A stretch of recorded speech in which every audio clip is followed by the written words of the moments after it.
कथा प्रसंग में आज का विषय है श्री राम वनवास का प्रथम पड़ाव, शांत मनोहर चित्रकूट। श्री रामायण के अनुसार भगवान मर्यादा पुरुषोत्तम श्री राम ने अपने पिता राजा दशरथ के वचन पालन के लिए 14 वर्षों तक वन में रहने का निर्णय लिया था।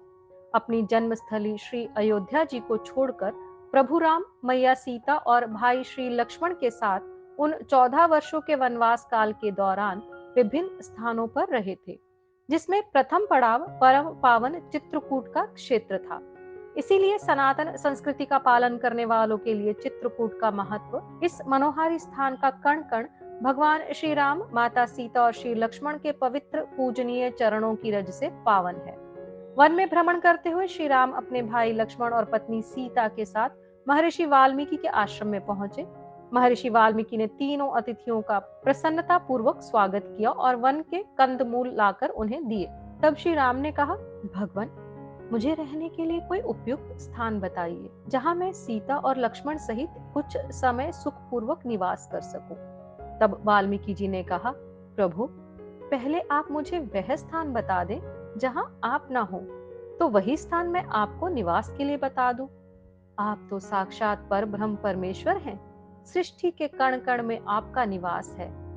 फिर भी यदि आप पूछ ही रहे हैं तो सुने।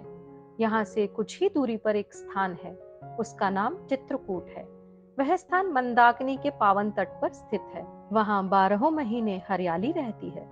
कई ऋषियों की तपोभूमि होने के कारण चित्रकूट परम पावन स्थान है। वहाँ कंदमूल और फल आसानी से उपलब्ध हैं। हाथी, हिरन, मोर आदि वहाँ झुंड के झुंड दिखाई पड़ते हैं। वहाँ कई सुंदर झरने भी हैं। वह स्थान आपके निवास के लिए सर्वोत्तम है। महर्षि के द्वारा चित्रकूट का वर्णन सुनकर श्री राम, सीता और लक्ष्मण परम प्रसन्न हुए। प्रातःकाल तीनों पथिक चित्रकूट के लिए चल पड़े। मार्ग में रंग बिरंगे फूल खिले हुए थे। नाना प्रकार के पेड़ पौधों से भूमि सजी सजी सी लग रही थी। प्रकृति की अद्भुत शोभा को देखते हुए तीनों पथिक चित्रकूट जा पहुंचे। सचमुच चित्रकूट अत्यंत रमणीय था। वहां मोर नृत्य कर रहे थे और नाना प्रकार के पक्षी बोल रहे थे। फूलों की सुंदर सुगंध हवा के साथ मिलकर वातावरण को सुगंधित कर रही थी। वहां कई छोटी छोटी नदियां तथा सुंदर जलप्रपात थे। सारे वन की शोभा इतनी सुंदर थी कि उसके सामने नंदन वन की शोभा भी फीकी पड़ जाती थी। उस वन को देखकर सीता जी परम प्रसन्न हुई और उन्होंने प्रभु से वहीं पर्णशाला बनाकर रहने का निवेदन किया। तब श्री राम ने लक्ष्मण से कहा, लक्ष्मण, तुम जंगल से मजबूत लकड़ियां ले आओ और रहने के लिए सुंदर कुटी तैयार करो। श्री राम का आदेश पाकर सुमित्रा कुमार लक्ष्मण अनेक प्रकार के वृक्षों की डालियां काट लाए और डालियों तथा पत्तों के द्वारा बड़ी ही सुंदर कुटी तैयार कर दी। वह कुटी लकड़ी की ही दीवार बनाकर सुंदर ढंग से निर्मित की गई थी और उसे ऊपर से पर्णलताओं से ढक दिया गया था। कुटी को तैयार देखकर श्री राम ने लक्ष्मण से कहा, हम कुटी में प्रवेश करने के पूर्व वास्तु देवता की विधिवत पूजा करेंगे, क्योंकि दीर्घ जीवन की इच्छा रखने वाले पुरुषों को वास्तु शांति अवश्य करनी चाहिए। उसके बाद श्री राम ने स्नान करके सभी वास्तु मंत्रों का पाठ किया। गायत्री आदि मंत्रों के जप के बाद सभी दोषों की शांति के लिए हवन किया और नवग्रह आदि को बलि प्रदान की।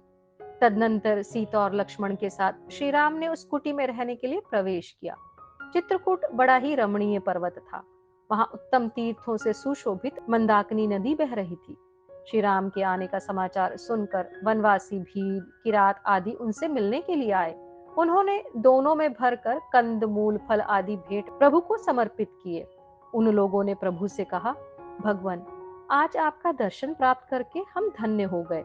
यदि आपको कोई आवश्यकता पड़े तो आप हमें निसंकोच आदेश दें।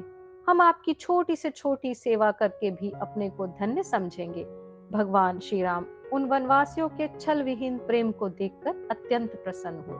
श्री राम जय राम जय जय